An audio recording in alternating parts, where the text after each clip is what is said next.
안녕하세요. 커피앤톡입니다. 오늘도 와주셔서 감사드리고요.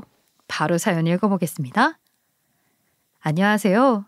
아이 둘을 키우고 있는 여성 사연자입니다. 흔히 인생은 선택의 연속이라고 이야기하잖아요. 제가 긴 세월을 살아온 사람은 아니지만 남들보다 일찍 결혼해서 아이들을 낳아 키우며 살다 보니 인생은 선택의 연속이라는 그 말이 딱 맞더라고요. 그래서 가끔씩은 잘못된 선택을 하여 후회를 하기도 하고 때로는 잘한 선택에 웃기도 하는 것 같아요. 사실 저는 20대 초반 아주 어린 나이에 남편에게 시집을 와서 살았죠.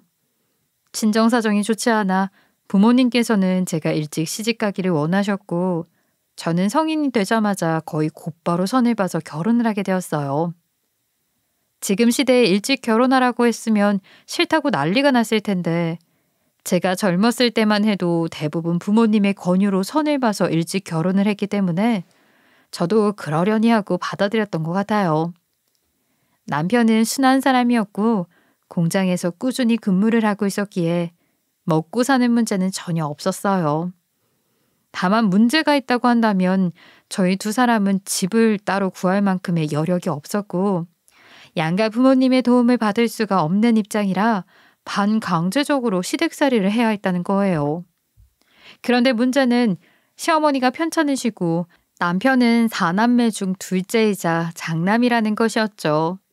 게다가 시아버지께서는 일찍 돌아가셔서 온 식구들을 책임질 사람이 남편밖에 없었어요.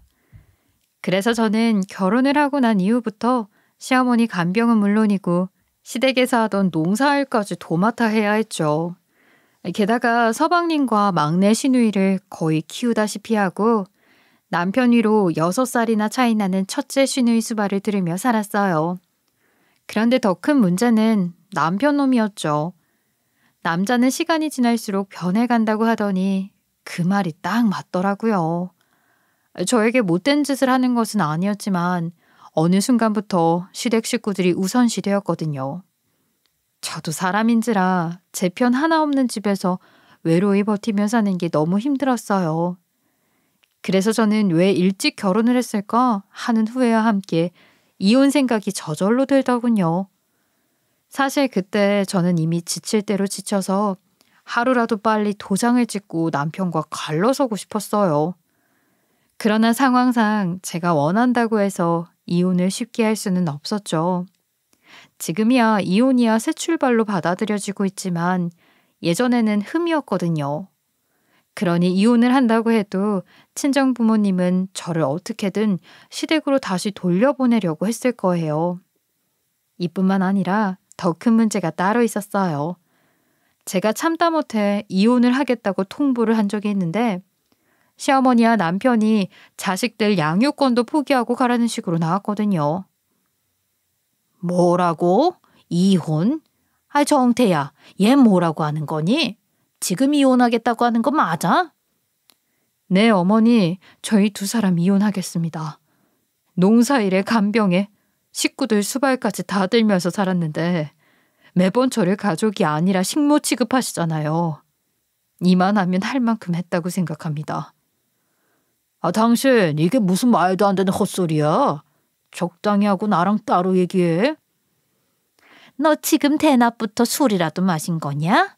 이게 무슨 자다가 봉창 두드리는 소리야? 식구들이요.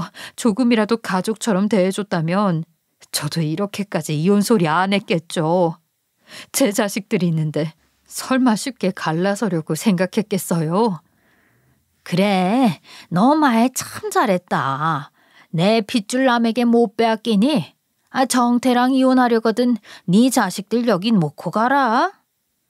저는 자식들을 놓고 가라는 두 사람의 말을 듣고 나서 가만히 있을 수가 없었죠.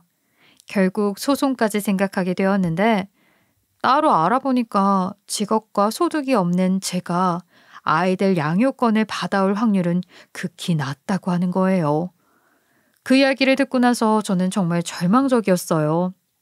결국 저는 엄마가 필요한 아이들을 위해서 이혼은 포기할 수밖에 없었죠. 그래도 시간이 해결해 준다는 말처럼 결혼한 지 20년 차 정도 되니까 조금씩 숨통이 트이더라고요. 서방님과 막내 시누이가 각자 짝을 찾아 집을 나가 지방에서 살게 되었거든요. 게다가 시어머니도 이제 나이를 먹은 것인지 예전과는 달리 저를 대하는 태도가 한결 너그러워졌어요. 이뿐만 아니라 저희 아이들도 어느덧 많이 커서 고등학생, 중학생이 되어 제가 신경 써야 할 부분이 많지 않았죠. 그러나 어디에서나 평화로운 공간을 깨트리는 불청객이 한 명씩 있기 마련이잖아요.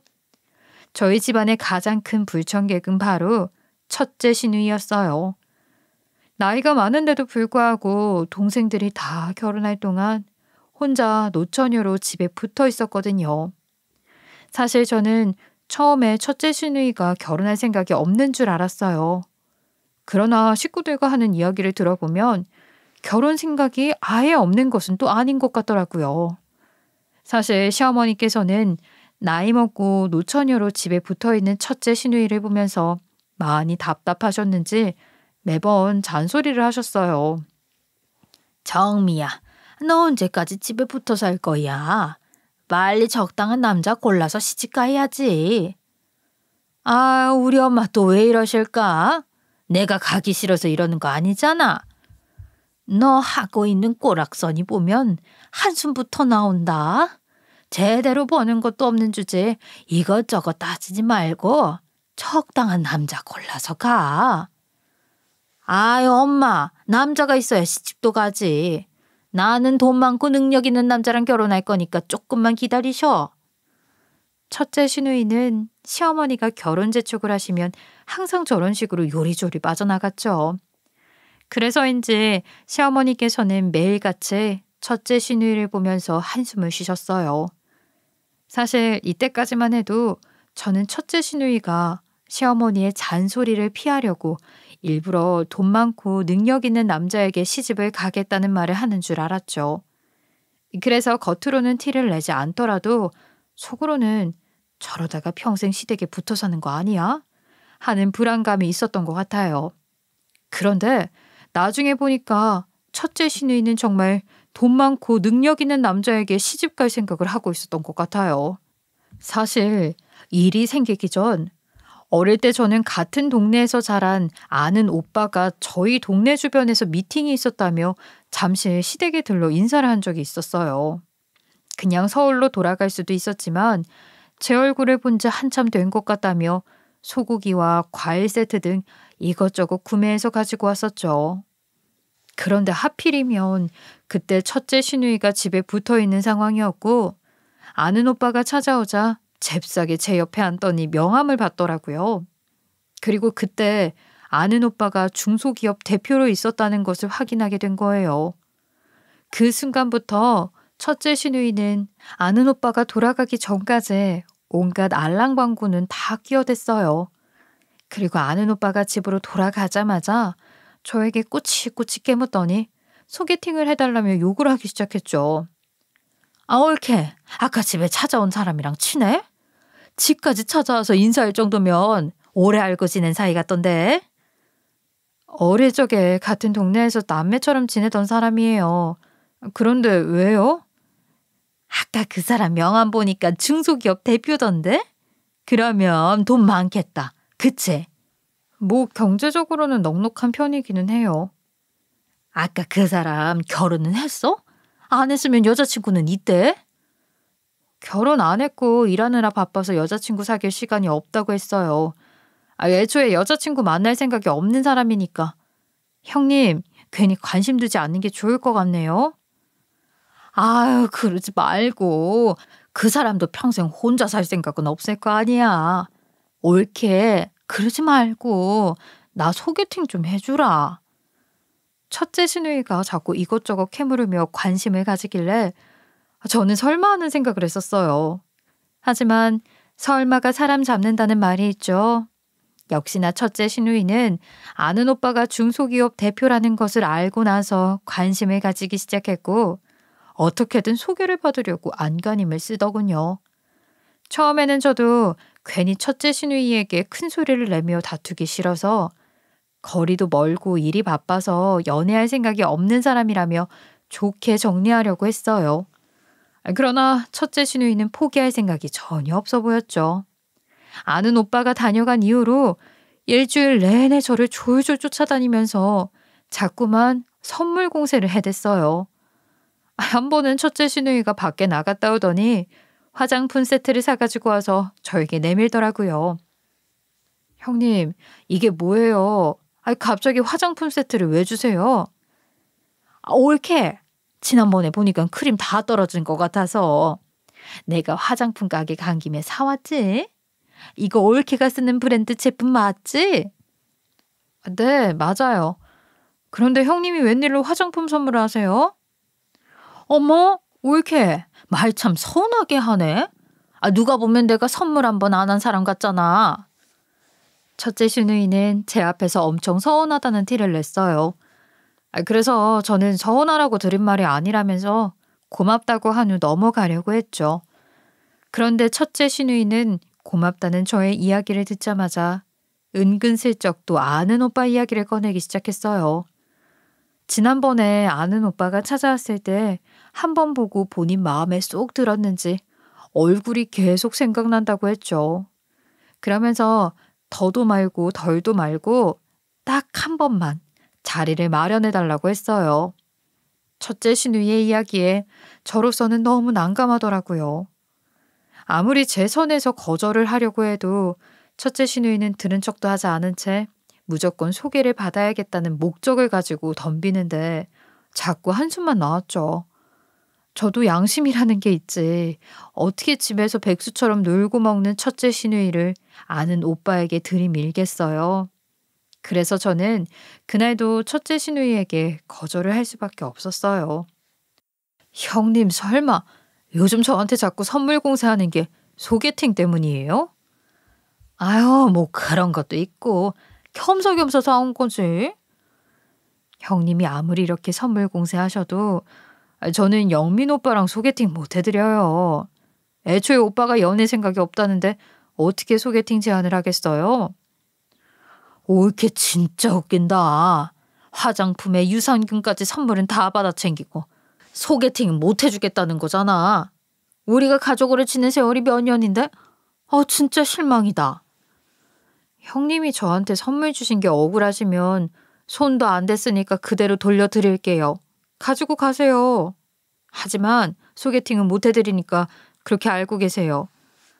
저는 첫째 시누이에게 단호히 이야기를 하면서 그동안 받은 선물들을 그대로 돌려주었죠. 사실 저는 그동안 첫째 시누이가 안 하던 선물 공세를 하는 것을 보며 소개팅 때문이라는 것을 일찌감치 눈치채고 있었어요. 그래서 나중에 이런 일이 생길 것을 염려해 선물을 받으면 뜯지도 않고 서랍에 그냥 넣어두었죠. 그날 제가 서랍에서 뜯지도 않은 선물들을 꺼내 돌려주니까 첫째 시누이는 빈정이 상했는지 낚아채듯이 선물들을 챙겨서 방을 나가더라고요. 뭐 어느 정도는 예상을 하고 있던 일이라서 그러려니 했어요. 그래도 이런 일을 겪었으니 두 번 다시 소개팅 이야기는 꺼내지 않겠지 생각했죠. 하지만 첫째 시누이는 포기를 모르는 사람이더라고요. 일이 있고 다음날 설거지를 하고 있는데 저에게 다가오더니 방법을 바꿔서 겁을 주기 시작했거든요. 한두 번도 아니고 자꾸만 다가와 소개팅 이야기를 꺼내는 첫째 시누이를 보니 저도 점점 화가 치밀어 오르기 시작했죠. 내가 어제 얼마나 기분이 나빴는지 알아? 옳게 생각해서 비싸도 화장품 세트로 사왔는데 정말 너무하다. 꼭 그렇게 단칼에 거절해야 해? 형님, 또 소개팅 얘기하시는 거예요? 이쯤 했으면 포기하실 때도 됐잖아요. 우리 가족끼리 치사하게 이러지 말자. 옳게도 내가 빨리 결혼해서 이 집 나가는 게 좋지 않겠어? 그러니까 그 사람이랑 딱 한 번만 자리 만들어줘. 안 된다고 말씀드렸잖아요. 되는 일이었으면 저도 짐작해드렸죠. 영민 오빠 일 때문에 연애도 안 하는 사람이라 소개팅 들어오면 거절부터 해요. 저도 방법이 없다고요. 올케가 연락도 안 해보고 할지 안 할지 어떻게 알아? 전화 한 번 해보는 게 그렇게 어려운 일은 아니잖아. 형님이 아무리 우기셔도 저는 소개팅 자리 만들어 드릴 수 없어요. 그러니까 영민 오빠 만나고 싶으면 왜 지난번에 받은 명함속 번호로 직접 연락해서 만나든지 하세요. 아니 여자인 내가 어떻게 먼저 연락을 해서 약속을 잡아. 옳게 자꾸 이런 식으로 나오면 나도 가만히 못 있어. 다음 주까지 소개팅 날짜 안 잡아주면 내가 신우이 짓이 뭔지 제대로 보여줄 거야. 각오해. 첫째 신우이는 계속해서 거절을 당하니까 화가 났는지 이번에는 아예 날짜를 잡아오라며 명령을 내리더군요. 하지만 저는 그러거나 말거나 끝까지 모른 척했어요. 보나마나 어차피 만날 생각도 없을 텐데 괜히 이야기를 꺼내서 아는 오빠에게 부담을 주고 싶지 않았거든요. 그래서 시간이 흐르면 첫째 시누이도 잠잠해지겠지 생각했죠. 하지만 첫째 시누이는 겁까지 줬는데도 제가 별다른 행동을 취하지 않으니까 도저히 안 되겠다 싶었는지 아예 다른 방법을 쓰더라고요. 그날로부터 약 3일 정도가 흘렀을 때쯤 뜬금없이 시어머니가 저를 안방으로 부르시더니 첫째 시누이 소개팅 이야기를 꺼내기 시작했어요. 시어머니는 제가 방에 들어가자마자 시누이가 나이도 있는데 얼른 시집을 가야 하지 않겠냐면서 소개팅 한번 시켜주면 안 되겠냐고 하시더군요.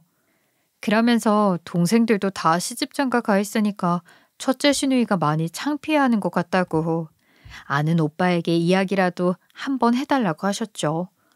첫째 시누이가 집요한 구석이 있는 줄은 알았지만 하다 시어머니에게까지 이런 부탁을 할 줄은 전혀 몰랐어요. 시어머니께서는 제 손을 잡으시더니 이제 첫째 시누이가 제발 시집 좀 갔으면 좋겠다고 부탁 좀 한다는 말씀을 하셨어요. 결국에 저는 시어머니 부탁에 두 손 두 발 다 들 수밖에 없었어요. 다른 사람도 아니고 시어머니께서 부탁을 하시는데 쉽게 거절을 할 수도 없을 뿐더러 이런 일 때문에 가족도 몰라보는 나쁜 며느리가 되고 싶지 않았거든요. 그래서 아는 오빠에게 전화를 하여 조심스럽게 소개팅 이야기를 꺼내보았죠. 저 오빠 혹시 소개팅 한번 해볼 생각 없어? 소개팅? 미안한데 미안하. 나는 회사 업무 처리하기에도 정신이 없어서 여자 만날 생각이 별로 없어. 그래 오빠 일에만 빠져 사는 거 나도 알고 있지. 그런데 우리 형님이 지난번에 오빠 보고 마음에 들었는지 소개팅 한 번만 해달라고 부탁을 해서 무리한 부탁인 줄은 알지만 한 번만 시간 내서 밥 한 끼 먹어주면 안 될까? 그래? 내가 여기서 소개팅 거절하게 되면 네가 상당히 곤란한 상황이 되는 거지? 갑자기 이런 부탁해서 미안해 오빠. 한 번만 시간 내서 우리 형님 좀 만나주라. 만약 만나보고 별로라고 한다면 거절해도 돼. 알겠어. 그럼 이번 주 주말에 만나서 밥 한 끼 하는 걸로 하자. 굳이 인연이 아니어도 친구가 될 수 있는 거니까 좋게 생각해야지. 저는 하기 싫다는 아는 오빠에게 사정사정 부탁해서 겨우 소개팅을 주선할 수 있었어요. 아는 오빠가 끝까지 소개팅할 생각이 없다고 하면 첫째 시누이와 시어머니에게 뭐라고 말씀을 드려야 하나 머릿속이 많이 복잡했죠. 하지만 다행히도 아는 오빠는 곤란한 제 입장을 헤아려서 소개팅을 한번 해보겠다고 하더군요. 덕분에 저는 더 이상 첫째 시누이에게 시달리지 않아도 되었어요. 첫째 시누이는 약속이 있는 주말 아침부터 한참 동안 패션쇼를 하더니 소개팅 자리에 나가더라고요. 그 모습을 보고 저는 금방 차여서 울며불며 돌아오겠구나 생각을 하고 있었죠. 그런데 웬걸 집에 돌아온 첫째 시누이는 기분이 굉장히 좋은 듯 보였어요. 시어머니는 첫째 시누이가 집에 돌아오자마자 코치코치 캐묻기 시작했는데 의외의 대답이 들려왔죠. 두 사람이 몇 번 더 만나보기로 했다는 거예요. 처음에는 계속해서 소개팅을 주선해달라고 졸라댔으니 차였다고 하면 창피할 것 같아 연기라도 하는 건가? 라는 생각을 했었죠. 아무리 생각해봐도 부족할 것이 하나도 없는 아는 오빠가 첫째 시누이 같은 사람에게 몇 번 더 만나보자는 소리를 하지 않았을 것 같았거든요. 그래서 저는 아는 오빠에게 살짝 전화를 해서 따로 물어보게 되었어요. 그런데 정말 첫째 시누이 말이 맞더라고요.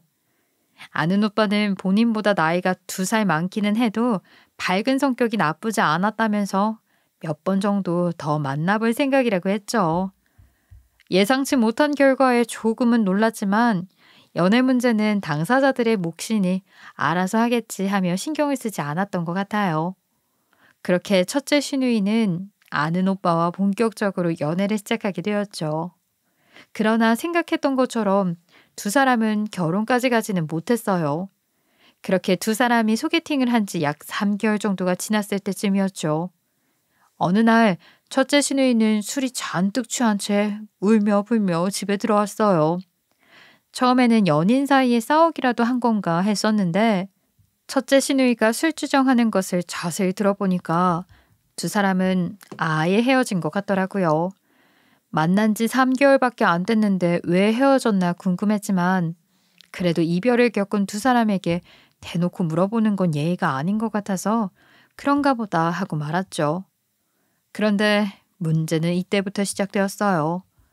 첫째 시누이는 아는 오빠와 헤어지고 나서 심경이 많이 복잡한 것인지 이것저것 트집을 잡으며 히스테리를 부리기 시작했거든요. 시어머니보다 시누이가 더 무섭다는 말이 있더니 그 말이 정말 맞더라고요. 첫째 시누이는 본인 성질을 이기지 못해 괜히 애먼 곳에 스트레스를 풀어댔죠. 처음에는 아는 오빠와 헤어져서 많이 힘든가 보다 하면서 받아줬는데 이건 뭐 시간이 지날수록 점점 화가 나기 시작하더라고요. 제가 아는 오빠에게 사정사정해서 소개팅까지 시켜줬는데 왜 첫째 시누이 히스테리까지 받아줘야 하는지 이해가 되지 않았어요. 하지만 괜히 집안에서 소란을 피우고 싸우게 되면 결국 손해는 며느리인 제가 봐야 하니 첫째 시누이가 뭐라고 하든지 저는 깔끔하게 무시를 해버렸죠. 그랬더니 첫째 시누이의 심기가 많이 안 좋았나 봐요.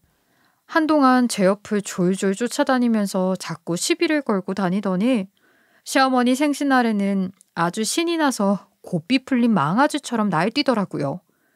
사실 저희 시댁은 시어머니 생신상을 거하게 차리는 편이에요. 아무래도 시어머니 생신날에는 지방에 살고 있는 서방님 부부와 막내 시누이 부부가 건너오기도 하고 가끔씩은 친척분들도 찾아오는 경우가 있거든요. 게다가 시어머니께서 손이 크신 편이라 작게 생신상을 차리며 서운해하시기 때문에 다른 것은 몰라도 시어머니 생신상만큼은 신경을 쓰고 있는 편이죠. 그래서 저는 일이 있던 그날에도 시어머니 생신상을 열심히 차리기 시작했어요. 시어머니께서 평소에 잡채나 너비아니 그리고 전 같은 음식들을 좋아하시는 편이라 저는 아침 일찍부터 명절처럼 부지런히 움직여야 했죠. 그런데 첫째 시누이는 음식 준비를 하는 제 옆에 졸졸 쫓아 들어오더니 안 그래도 바빠 죽겠는데 자꾸만 트집을 잡는 거예요. 옳게 내가 몇 번을 얘기해. 이 전은 바삭해야 한다니까. 부침가루나 밀가루로 하면 바삭함이 없으니까 튀김가루 써서 전 만들어. 형님, 이 세상에 튀김가루로 전을 만드는 경우가 어디 있어요. 제가 알아서 할 테니까 안 도와주실 거면 그냥 나가 계세요. 옳게 지금 나한테 명령해? 내가 윗사람이야. 그러니까 내 말대로 얼른 튀김가루로 전 부치라고. 형님, 요즘 대체 왜 그러세요? 작년에는 어머니 생신상 차리든 말든 신경도 안 쓰시더니 왜 올해는 여기까지 들어오셔서 이래라 저래라 하시냐고요. 너 진짜 나랑 한번 붙어보자는 거냐? 안 그래도 기분 안 좋아 죽겠는데 너까지 거슬리게 하지 마라. 첫째 시누이는 온갖 분풀이를 저에게 하기 시작했어요. 저도 그 모습에 화가 머리 끝까지 치밀어 올라서 첫째 시누이 머리채를 잡고 싸우고 싶었지만 시어머니 생신날에 집안에서 소란을 피우고 싶지는 않았죠. 게다가 아침 일찍 음식을 시작해서 성실하게 만들어도 워낙 해야 할 것들이 많아 저녁 늦게나마 완성이 되기 때문에 첫째 시누이와 씨름할 시간은 없었어요. 그래서 저는 그냥 시누이의 말에 다 씹은 채 음식들을 만들기 시작했죠. 당연히 저의 태도에 시누이는 윗사람 말을 무시하는 거냐며 아주 난리를 쳤어요. 심지어 씻어놓은 야채들을 바닥에 집어 던지기도 했죠. 하지만 저는 그러거나 말거나 전혀 반응을 하지 않았어요. 왜 어린 아이들 훈육할 때 보면 부모가 반응하고 달래주면 아이가 더 막 나가는 경우가 많잖아요. 성인이라고 해서 다를 것이 없으니 저는 그냥 반응을 하지 않았죠. 그랬더니 첫째 시누이는 어느 순간부터 재미가 떨어졌는지 그냥 조용히 부엌을 나가더라고요. 덕분에 저는 편안하게 시어머니 생신상을 차려낼 수 있었어요. 그렇게 한참의 시간이 지나 저는 상다리가 부러지게 생신상을 차려냈어요. 그리고 하나씩 거실로 옮겨 생신상 세팅을 하기 시작했죠. 그랬더니 시누이는 시어머니가 생신상에 앉기도 전에 먼저 젓가락을 들더니 보란 듯이 하나씩 음식을 맛보기 시작했어요. 당연히 저는 그 모습을 보면서 시누이에게 시어머니가 오시면 드시라고 한마디 하려 했죠. 그런데 남편도 그런 첫째 시누이의 모습이 꼴보기가 싫었는지 잔뜩 인상을 찌푸리며 식구들 오면 같이 먹으라고 한마디 하더라고요. 그러나 첫째 시누이는 아랑곳하지 않고 음식들을 한 입씩 맛보더니 젓가락을 상에 탁 하고 놓은 후 헛소리를 시작했어요. 옳게 음식을 왜 이딴 식으로 만들어놨어? 형님, 그게 무슨 말씀이세요? 음식이 뭐 어때서요? 옳게 음식관 안 봤어? 음식들이 다 짜잖아. 이거 완전 소금이네. 그럴 리가요. 형님 아까 전 부칠 때 왔다 갔다 하면서 집어 드셨잖아요. 아까는 별 말씀 없으시다가 왜 이제 와서 그런 말씀을 하세요? 뭐야? 지금 그 말은 내가 생사람 잡고 있다는 거야? 형님, 아까부터 쓸데없는 일에 트집 잡고 계시잖아요. 대체 왜 그러세요?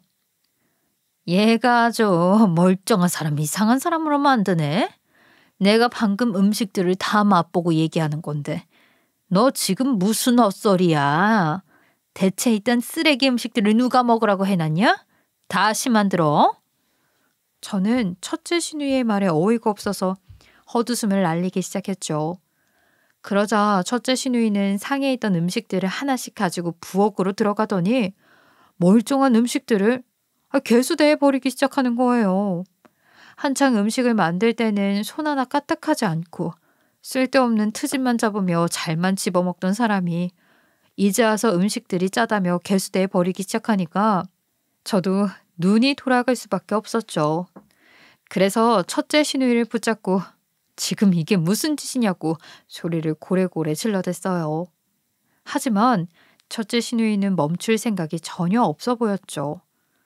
오히려 제 손을 뿌리치고 부엌에 들어가더니 큰 바가지를 가지고 와서 음식을 한데 모아 개수대에 가져다 버리려고 했어요. 그런데 더 어이가 없었던 것은 남편 놈의 반응이었죠. 첫째 시누이가 상에 앉아 음식을 먹을 때는 정색하며 뭐라고 하더니 아니 이번 일에는 신경조차 쓰지 않고 소파에 앉아 휴대폰만 쳐다보고 있더라고요. 그 모습을 보는데 화가 머리 끝까지 차올라서 억지로 휴대폰을 빼앗으며 난리를 쳤어요. 형님이 멀쩡한 음식들을 버리려고 하는데 당신 지금 뭐 하고 있는 거야? 와서 좀 말려. 이미 바가지에 음식들 다 담겨 있구만. 이제 와서 뭘 말려. 우리 누나 한번 눈 돌아가면 제정신 아닌 거 알잖아. 지금 장난해? 앞에서는 전쟁이 벌어지고 있는데 당신은 휴대폰만 잡고 있는 게 말이 되냐고.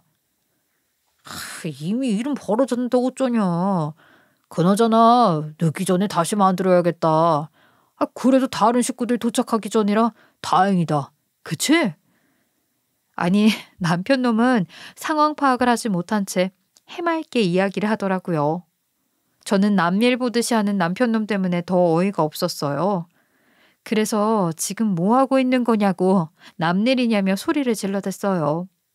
하지만 눈치코치 없는 남편 놈은 제 등을 떠밀어 억지로 부엌에 다시 들여보내고 친절하게 거실에 있던 상까지 가져다 주었죠. 그 모습에 저는 한참 동안 화가 나서 씩씩거릴 수밖에 없었어요. 그런데 첫째 시누이는 부엌에서 씩씩거리고 있는 저를 보면서 살짝 비웃으며 지나가는 거예요. 마치 본인이 이겼다는 듯 승리의 미소를 보이는데 그 모습을 보고 저는 너무 화가 나서 도저히 그냥 넘어갈 수가 없겠더라고요. 그래서 저는 눈이 돌아간 채로 생신상이 아닌 제사상을 차리게 되었죠. 그것도 세 사람의 합동 제사상을요. 다행인지 불행인지 시어머니의 생일상 대부분이 명절 제사 음식에 들어가는 것들이었고 마침 부엌에는 예비용으로 남겨놓은 음식들이 있었죠. 그래서 저는 곧장 부엌과 연결되어 있는 창고방으로 들어가 제기 세트와 향을 꺼내왔어요. 그리고 어차피 못 먹을 음식일 테니 제기 세트를 씻지도 않은 채 하나하나 상차림을 하기 시작했죠. 그리고 위패는 하나밖에 가지고 있지 않으니 급한 대로 눈에 보이는 달력을 찢어서 대충 써서 세워뒀어요. 그리고 당당하게 제사상을 거실로 가지고 나갔죠. 처음에는 남편과 첫째 시누이는 제가 뭘 하는지 관심도 없었어요. 당연히 다시 성실하게 생신상을 차리고 있겠거니 생각했겠죠. 하지만 저는 그 앞에서 향까지 피우기 시작했고 두 사람은 그제야 향 냄새를 맡더니 상황 파악이 된 듯 난리를 치기 시작했어요. 남편 놈은 저에게 다가와 손가락질을 하면서 제정신이냐며 방방 뛰기 시작했고 첫째 시누이는 옆집에 놀러 가신 시어머니께 전화를 해서 빨리 집으로 들어오라고 했어요. 하지만 이미 저는 눈에 뵈는 게 없는 상태였어요. 그래서 향까지 야무지게 꽂아놓은 후 두 사람 앞에서 잘못한 것도 없는데 왜 이딴 취급을 받아야 하냐면서 같이 소리를 질러댔죠. 그때쯤 시어머니는 첫째 시누이의 전화에 다급히 집에 들어오셨고 제사상이 차려져 있는 모습을 보며 노발대발하셨어요. 아이 너 지금 이게 무슨 짓이냐? 어떻게 시애미 생일상을 제사상으로 만들어놔? 저라고 처음부터 제사상을 차리고 싶었겠어요? 형님이 사사건건 트집을 잡는 것도 모자라서 이렇게 멀쩡한 음식들을 다 버리는데 제가 어떻게 제정신으로 생일상을 차릴 수 있겠어요? 그래서 지금 겨우 그깟 일 때문에 생일상이 아니라 제사상을 차렸다는 거냐? 겨우 그깟 일이라니요.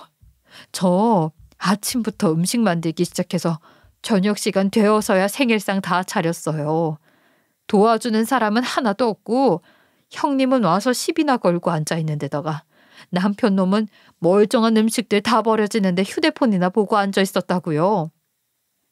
이게 뭘 잘했다고 따박따박 말댔구야. 어렸을 때 시집왔다고 오냐오냐 해줬더니 너 하늘 같은 남편이 무서운 줄 모르고 덤비냐? 역시나 예상했던 것처럼 시어머니는 본인 자식들 편을 들고 나서기 시작했죠. 그래서 저는 그들 앞에 이혼 선언을 하며 폭탄까지 던지게 되었어요. 사실 이제 와서 하는 말이지만 시누이와 아는 오빠는 단순히 성격이 맞지 않아서 헤어진 게 아니었어요. 시누이가 매일같이 헤어졌다며 술주정을 부리고 이것저것 시비를 걸고 다니길래 이유나 제대로 들어보자 싶어서 고민 끝에 아는 오빠에게 전화를 한 적이 있었어요. 그런데 저는 아는 오빠가 해주는 이야기를 듣고 나서 너무 기가 막혀 입을 다물지 못했죠. 저 오빠, 나도 이런 이야기 묻는 게 조심스럽고 예의가 아니라는 건 알고 있는데 혹시 우리 형님이랑 헤어진 이유가 뭔지 물어봐도 될까? 형님이 요즘 너무 힘들어해서. 그게 정미 씨랑 만나면서 일이 하나 있었어. 무슨 일이 있었는데? 혹시 나한테 이야기해 줄 수 있을까? 사실 아무한테도 이야기하지 않기로 정미 씨랑 약속을 했는데 너한테 차마 거짓말은 못하겠다. 그냥 어디 이야기하지 말고 너만 알고 있어. 아는 오빠는 조심스레 첫째 시누이와 있었던 일에 대해 털어놓기 시작했어요. 아는 오빠가 말하길 첫째 시누이가 본인의 물건을 훔쳐다 팔다가 들키게 되었다고 하더라고요.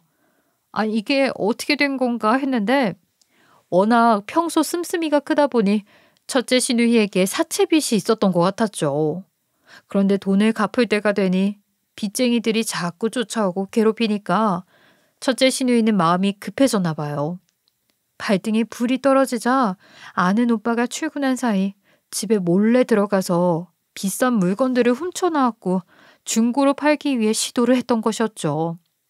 하지만 얼마 지나지 않아 경찰에 덜미가 붙잡혔다고 했어요. 대체 이게 어떻게 된 건가 했더니 신우이가 훔쳐간 물건들 중에는 비싼 시계 2개가 있었다고 하더라고요. 그런데 그 비싼 시계 2개는 특별 제작이 된 상품이라서 전산에 따로 일련 번호가 등록이 되어 있었다고 했죠. 워낙 고가의 물건이다 보니까 본인이 직접 들고 찾아가야만 거래가 가능하게 되어 있었다고 했어요. 그런데 첫째 신우가 아무것도 모르고 거래를 하기 위해 찾아갔더니 뭔가 이상하다 생각한 가게 주인이 시계 2개를 감정해보겠다는 핑계로 안쪽 방으로 들어가 경찰에 신고를 했던 것이었죠. 그렇게 첫째 신우이는 경찰서에 잡혀가 조사를 받게 되었던 거예요. 그리고 아무것도 모른 채 회사 일을 하고 있던 아는 오빠는 경찰관님들의 전화를 받고 나서 급히 경찰서에 달려가게 되었고 그곳에서 조사를 받고 있던 첫째 신우이를 마주하게 된 것이었죠. 당연히 아는 오빠는 그 모습을 보고 어이가 없었다고 하더라고요. 그래서 첫째 신우이 앞으로 다가가 아유 어떻게 이딴 짓을 하냐고 집에는 어떻게 들어간 거냐며 따져 물었다고 했죠. 그랬더니 신우이는 눈물 콧물 다 흘리면서 우연히 아는 오빠 차 서랍에 넣어둔 비상용 집 카드키를 발견하게 되었고 그거를 따로 챙겨뒀다고 이야기를 했대요. 그리고 며칠 동안 집 주변을 어슬렁거리며 가정부 아주머니가 오지 않는 요일을 알게 되었고 그날 아는 오빠 집에 몰래 들어가 물건들을 훔쳤다며 털어놨다고 했죠. 아는 오빠는 첫째 신우이의 이야기를 듣고 나서 온몸에 소름이 돋았다고 하더라고요. 그래서 곧바로 헤어지기로 결심을 했던 거예요. 그래도 아는 오빠는 제가 시댁에 살고 있는 상황이니 혹시나 이 일로 힘들어지지 않을까 염려가 되어 이미 팔린 물건값을 받고 헤어지는 것으로 마무리를 했대요. 물론 절도죄는 합의와는 상관없이 죗값을 받아야 하기 때문에 조만간 재판은 진행될 테지만 최대한 큰 죗값을 받지 않도록 합의를 해줬던 것이었죠. 그리고 첫째 신우이는 가족들에게 아는 오빠와의 사이에서 있었던 일이 알려지는 것이 걱정이 되었는지 헤어질 테니까 제발 비밀만 지켜달라며 싹싹 빌었다고 하더라고요. 그 말을 듣고 나서 아는 오빠는 어차피 재판이 금방 진행될 텐데 왜 굳이 숨기려고 하나 싶었지만 너무 애절하게 부탁을 하니까 알겠다고 하면서 경찰서를 나왔다고 했죠.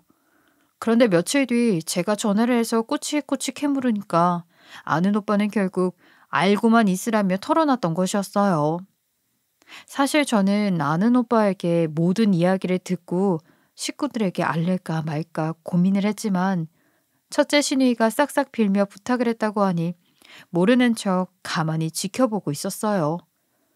그런데 첫째 신우이는 상황 파악도 못하고 잠자는 사자의 코털을 자꾸만 건드리더군요.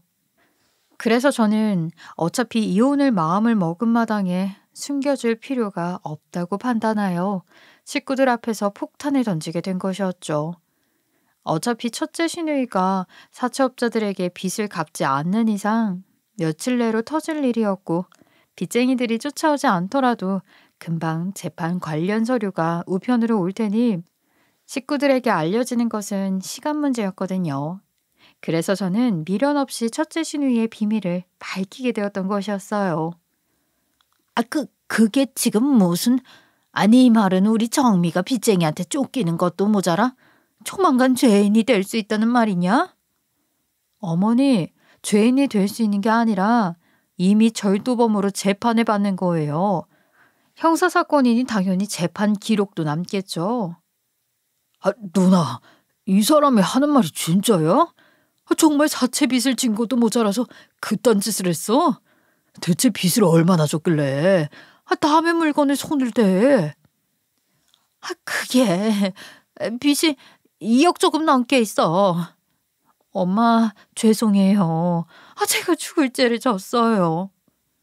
저도 정확한 액수까지는 모르고 있었는데 생각했던 것보다 빚이 엄청 많더군요. 당연히 남편과 시어머니는 제정신이냐고 아주 난리가 났죠. 그리고 뒤늦게 집에 도착해 사정을 듣게 된 서방님 부부와 막내 시누이 부부도 어떻게 남의 물건에 손을 대냐며 동네 창피하다고 방방 뛰었어요. 그렇게 저는 그들 앞에서 폭탄을 던지고 이런 집안에서 더 이상 아이들을 키우고 싶지 않다는 이유로 남편 놈과 이혼을 하겠다며 통보를 했죠. 물론 남편 놈은 끝까지 이혼 못한다고 애들이라도 놓고 가라며 난리였어요. 하지만 시댁 상황도 그렇고 하다 보니 판사님께서는 제 손을 들어주셨고 저는 문제없이 아이들을 데리고 나와 이혼을 할 수 있었죠. 당연히 재산 분할과 위자료도 받을 수 있게 되었고요. 그렇게 저는 이혼을 하고 나서 아이들을 데리고 나와 작은 방을 얻어 살기 시작했고 손재주가 좋은 덕분에 시장에 뜨개질 공방을 하나 차리게 되었어요. 그러나 저와는 반대로 이전 시댁은 완전히 풍비박산이 나게 되었죠. 생각했던 것처럼 얼마 후에 사채업자들이 집까지 쫓아왔고 온 집안을 뒤집어 엎으며 난리를 쳤다고 해요. 게다가 그런 와중에 이전 첫째 시누이의 카드값은 어마무시하게 나왔고 한 달 뒤 재판도 받게 되었다고 했어요. 그러자 이전 시누이는 상황이 급하긴 했는지 저에게 달려와서 도와달라며 싹싹 빌더라고요. 옳게, 내가 잘못했어. 그런데 우리 집 나 때문에 초상집 분위기야. 그러니까 돈 문제라도 해결할 수 있게 영민 씨한테 돈 좀 빌릴 수 있도록 도와주면 안 될까? 형님, 지금 무슨 말씀을 하시는 거예요? 도둑질까지 해놓고 그 사람한테 가서 돈을 빌리고 싶어요? 나는요, 오빠한테 미안해 죽겠구만. 형님 양심이라는 게 있긴 해요. 헛소리 하지 말고 당장 내 집에서 나가요. 저는 애절하게 도와달라고 비는 첫째 시누이를 집에서 내쫓아냈죠. 결국 이전 시누이는 아무 소득도 없이 다시 돌아가야 했어요. 그리고 약 10개월 정도의 시간이 흘렀을 때 동네에서 친하게 지내던 언니에게 이전 시댁 소식을 듣게 되었는데 이전 시누이의 재판은 아는 오빠와 합의를 한 덕분에 벌금을 내는 것으로 마무리가 되었다고 했죠. 다만 그 이후로 집에서 쫓겨나게 되었고 계속해서 사채업자들에게 도망자 신세로 다니고 있다고 했어요. 그리고 전 남편과 이전 시어머니는 이전 시누이 때문에 계속 빚쟁이들이 쫓아오니 급히 집을 팔고 야반도주 하듯이 나와서 살고 있는 듯 했죠. 사실 저는 그 이야기를 들으면서 약간 꼬시다는 생각이 들었던 것 같아요. 초상집 분위기인 이전 시댁과는 달리 최근에 저는 너무나도 잘 되어서 승승장구하고 있거든요. 사실 이혼을 하고 나서 한동안 장사가 잘 되지 않아 고민이 엄청 많았어요. 하지만 사람이 죽으라는 법 없다더니 마지막이다 생각하고 용을 쓰니까 일이 잘 풀리게 되더라고요. 저는 직접 디자인한 뜨개 모자나 가방을 판매했었는데 우연히 주변 상인분이 디자인 상표 등록을 해보라며 조언을 해주셨고 혹시나 나중에 도움이 되지 않을까 하는 생각에 진행했었거든요. 그런데 그 시점에 우연히 패션 플랫폼에 입점 제안을 받게 되었고 그곳에서 예상치 못하게 대박이 터지게 되었어요. 게다가 행운은 한 번 찾아오는 것인지 백화점에서도 좋은 제안을 받게 되었어요. 덕분에 행사가 있을 때마다 납품도 할 수 있게 되었죠. 그러다 보니 도저히 공방에서는 수량을 감당할 수가 없게 되었고 공장까지 오픈할 수 있게 되었어요. 그리고 오픈 시기에 맞추어 공장 청소와 잡일을 하는 직원들을 구하게 되었는데 세상에 그때 면접을 보러 온 사람들 중에 이전 첫째 시누이가 있더라고요. 당연히 공장 주인이 누군지 전혀 모르고 있던 이전 시누이는 제 얼굴을 보고 깜짝 놀란 듯 했어요. 마찬가지로 저도 놀랐지만 이때가 제대로 된 복수를 할 수 있는 기회다 싶어 이전 시누이를 채용하게 되었어요. 이전 시누이는 채용 소식을 듣고 나서 제 속도 모른 채 고맙다고 열심히 하겠다며 인사를 했죠. 그렇게 채용을 마무리한 후 저는 이전 첫째 시누이가 했던 것처럼 하나하나 꼬투리를 잡으면서 갑질을 하게 되었어요. 물론 공장에는 보는 눈이 많다 보니 이전 첫째 시누이처럼 무작정 트집을 잡은 건 아니었고 일을 제대로 못하면 더 강하게 혼을 내고 지적을 하는 정도였죠. 이정미 씨, 저 구석에 있는 먼지들은 일부러 나와보라고 남겨둔 건가? 일 똑바로 하라고 지난번에 이야기했을 텐데요. 옳게, 그게 아니라. 옳게? 아직도 내가 이정미 씨 옳게인 줄 아나 보죠? 그리고 여기는 엄연히 회사입니다. 대표님이라고 호칭 좀 똑바로 하죠. 예, 대표님. 먼지들은 바로 청소하겠습니다. 죄송합니다. 예전 같았으면 저의 말에 방방 뛰고 난리가 났겠지만 공장에서 이전 신유이는 제 말에 무조건 복종해야 했어요. 만약 제 지시를 따르지 않는다면 공장에서 쫓겨날 테고 빚을 갚을 길이 없을 테니까요. 결국 이전 첫째 신우이는 빚 때문에 어쩔 수 없이 울며 겨자 먹기로 제 공장에 버티며 일을 하고 있는 거죠. 이번 일을 겪어보니 사람 인생 뒤집히는 것은 한순간이 맞는 듯해요. 불과 2년 반 전까지만 하더라도 이전 첫째 신우이와 제 입장이 완전히 바뀌어 있었는데 지금은 완전히 뒤집혀졌잖아요. 역시 인생은 살아봐야 안다는 그 말이 맞나 봅니다. 저는 당분간 이전 첫째 신우이에게 속 시원하게 복수하며 살 생각이에요. 이전 신우이는 억울하다는 생각이 들 수도 있겠지만 그동안 본인이 한 짓이 있는데 이 정도는 감당해야 하지 않겠어요? 나쁜 짓 하는 건 아니니 이 정도 골려주는 것은 괜찮을 거라 생각합니다. 지금까지 제 긴 사연 들어주셔서 너무 감사하고요. 제 사연 들어주신 모든 애청자님들의 가정에 평안과 행복이 가득하길 바라겠습니다. 지금까지 커피앤톡이었습니다. 오늘도 끝까지 함께 해주셔서 감사하고요. 다음 영상으로 또 찾아뵙겠습니다.